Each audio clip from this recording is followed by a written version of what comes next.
Heroes Rising is the second movie based off the incredibly popular My Hero Academia manga and anime series. This standalone adventure follows our favorite heroes from Class 1A at UA High School, as they are assigned as heroes to a small remote island south of Japan after the island's elderly hero had retired. All is going well until a quirk-stealing supervillain comes to the island, hunting down a child with an incredibly powerful quirk. So I'm a big fan of My Hero Academia. I am all caught up on the anime, and I think I'm 10 issues behind on the manga, and it's just a great show. Great characters, great premise. Everything about it's really fun and entertaining, and I think it's maybe my favorite shonen manga of the last handful of years. So anime movies in general that are based off of long-running shows seem like such an impossible task to do because nothing they do can matter. So for example, they can't kill off any characters that are in the long-running series. They can't give any of those characters great new powers or abilities because nothing that happens in the movie can have any long-lasting impact on the story of the show, because the show is what's king, the show is what really matters, and the movies are just sort of a side thing. What that ultimately means for these movies is that most of the time there isn't much of a story. It's usually just an excuse to have big battles, big explosive action scenes, and really over-the-top high-quality animation that the regular shows usually can't afford. The strong will lord over the weak in my utopia. Power will be the only factor that matters. One for all!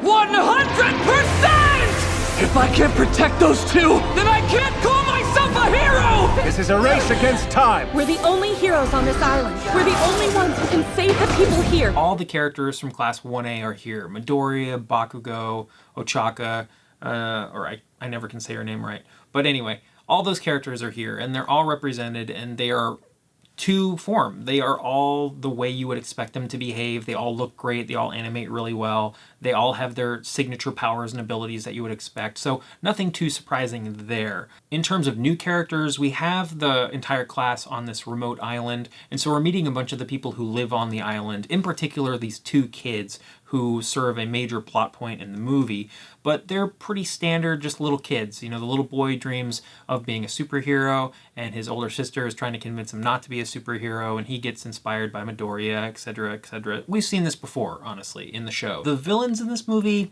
kind of boring. They follow the trend of most anime movies where, like, in the show, they give these villains really specific, really particular skills and abilities, and they're not just powerful, but in the movie, they really just pile powers onto dudes. The main bad guy in this movie is basically a ripoff of All for One. The other big bad guy is this dude who can, like, he has like 6 abilities for some reason, and they never really expand on exactly what they are. They just say he's like super powerful, and he just kind of knocks everybody around. And then there's another lady who has a really strong ability. It feels more in line with the power level of the show. Like, she's strong, but she's not crazy strong. And then there's another guy who feels like a, regular villain in the show. So the couple of villains are super ridiculous, and then a couple of them are kind of whatever. And the reason they have 4 villains of varying power levels is simple. This is a battle movie. The whole reason to go to this movie is to watch your favorite heroes fight overpowered bad guys for long stretches of time, animated with a really nice budget, so it looks super cool. And they deliver. We get a series of battles throughout the movie, and I would say, like, I don't know, 70% of the runtime of this movie is fights, is battles, like, of varying degrees of complexity and whatever, because we have the entire class of 1A of UA High School, which means that all of them get a moment to shine in the movie, which is cool. Each fight gives an opportunity for one of the characters to have a moment or a couple of moments each. And of course, as you expect, the animation quality is top-notch. I mean, the big final battles, the last couple of battles, are just so well animated, and they have a lot of detail in them, and there's just some really fine effects work being done, like rocks getting blown to pieces and dust clouds everywhere and stuff. It looks really cool. This isn't an internship or a work study. We're talking about the real thing. And I'm sure we can continue to count on you. I'm on the way! What kind of hero would you want to be? I'd want to be a super strong one who could beat up villains. Oh, come on, there aren't any villains on this island. Playtime is over. One thing I think everybody loves about My Hero Academia is the music. I mean, the music from that show has always been amazing. And the pacing of things, and it's so hype. It's just so hype. It's so great. But in this movie, they make a couple of choices with the music which just feels bizarre and bad. And I'm going to call out one, which is a minor spoiler, so heads up on that.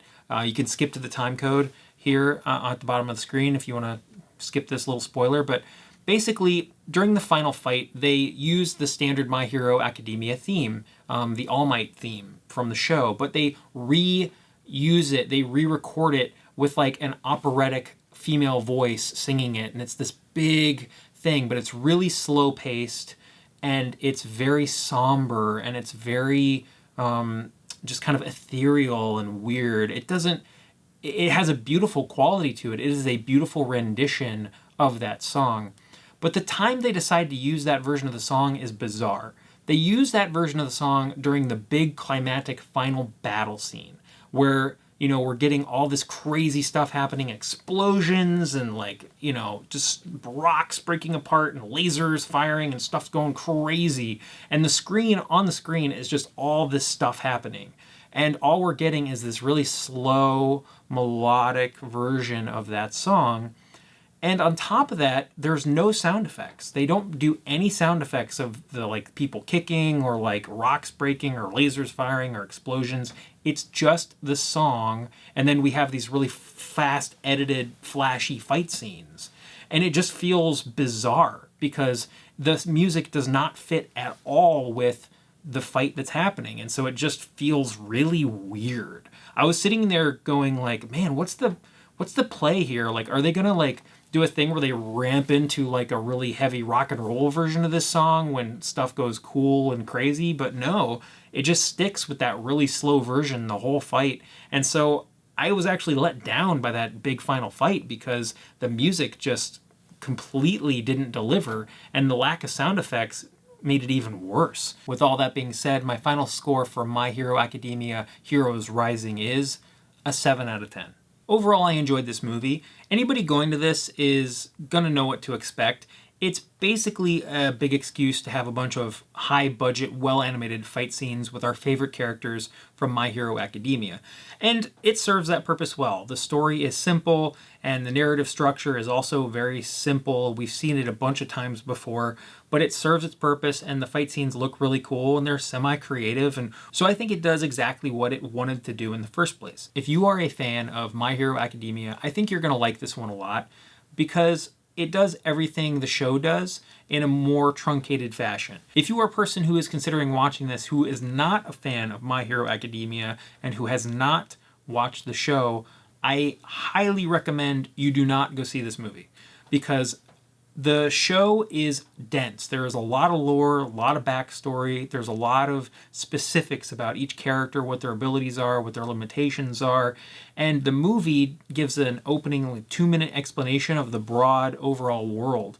But the specifics about each character's abilities and the interactions that they have with everybody else's abilities are really specific, and they do not cover those at all. So I think anybody who is not familiar with the show already is going to be so lost, and this movie won't be that fun for them. That being said, instead of watching the movie, why don't you just go watch the show? The show is great. The show is better than this movie by a lot. Thank you guys so much for watching my review of My Hero Academia Heroes Rising. If you guys like the content, please do all that standard YouTube stuff, like, comment, and subscribe. I'm a new channel, so it helps me out a lot. Thanks a lot, guys. Have a good one.